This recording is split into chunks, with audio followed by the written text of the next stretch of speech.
Boys and girls, I know last week was our creepy crawly bug week, and this week is supposed to be our magic nature week, but I couldn't help myself. We had to cover these certain bugs in here because there's something really magical about them. Before we begin, let's see if we can read the title together. Can you help me sound this out? B-U-G-S.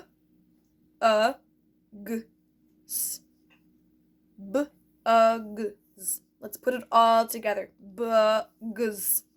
Bugs. Bugs. Bugs!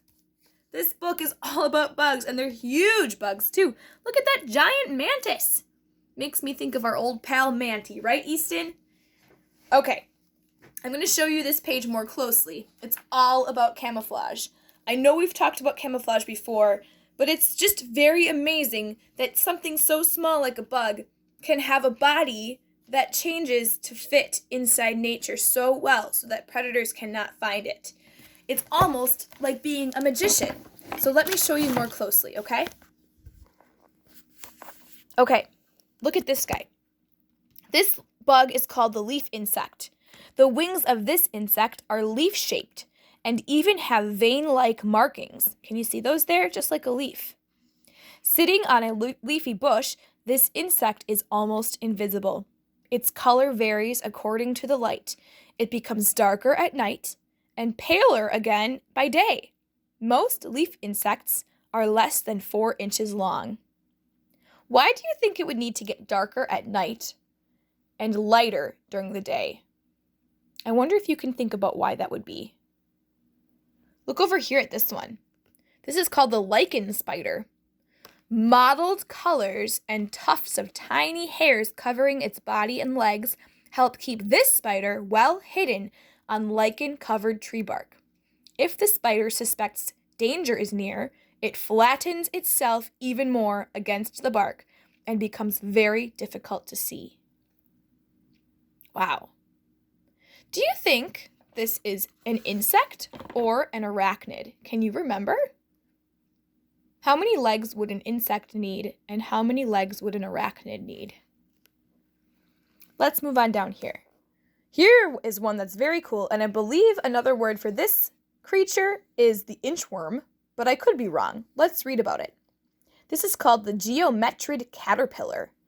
Using a pair of claspers at the end of its body to hold on to its food plant, the geometrid caterpillar stretches itself out to look like a twig. The caterpillar also has 3 pairs of legs just behind its head that it uses when moving around the plant. Geometrid caterpillars are between 1 and 2 inches long. That's why I think it might be an inchworm, because inchworms are very small and green, just like this one. I never noticed one looking like a twig like this before, but maybe it's because it was so well camouflaged. Another one I wanted to show you is over here. It's called the walking stick. This one says, with its slender brown body, the walking stick looks like a leafless twig.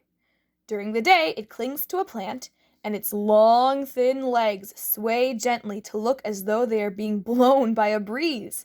At night, it moves around the plant and feeds on leaves. Walking sticks in North America are about 3 to 6 inches long. That can get pretty big, like about this big. Wow.